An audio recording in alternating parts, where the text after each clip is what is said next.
Once upon a time, on the outskirts of a small town, there was a chilling graveyard. The graveyard was shrouded in decaying trees and mist, and it had earned a notorious reputation among the town's residents. Many claimed to have witnessed strange occurrences within the cemetery. But this story tells of the experiences of Emily, a young girl from the town. Emily was a curious child, and her fascination with the town's stories drew her to the graveyard. One day, she and her friends decided to venture there.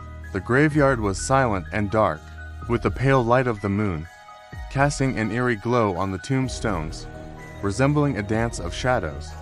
As Emily and her friends wandered among the tombstones, they felt an eerie sensation. The figure was cloaked in black, with its head shrouded. The surrounding shadows seemed to intensify its darkness. Emily and her friends approached the figure, curiosity overcoming their fear.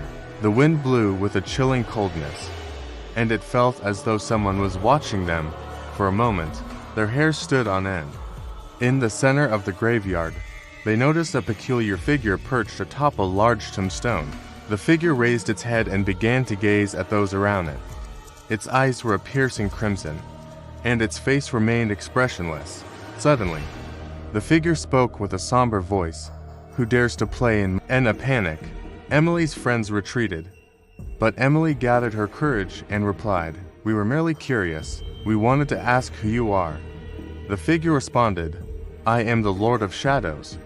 In a voice filled with gloom, "This graveyard is my kingdom, and I do not permit trespassers." Emily and her friends noticed that the shadows around the figure grew denser. They encircled the figure, making it appear even darker and more ominous. Terrified, Emily screamed, and together with her friends, they fled from the graveyard. However, the shadows pursued them, and even when they had exited the graveyard, the darkness still clung to them. When they returned to the town, Emily and her friends were pale and trembling. As soon as they saw the cursed figure, they recounted their encounter to the town's elders. The elders explained that the figure was the guardian spirit of the graveyard, and that playing with it had been a grave mistake. From that day forward, Emily and her friends never set foot in the graveyard again. Nevertheless, the memory of the curse of shadows continued to haunt them. In their dreams, they still saw the figure and the shadows. Many nights spent in restless sleep. They would never forget the terrifying moments spent within the graveyard.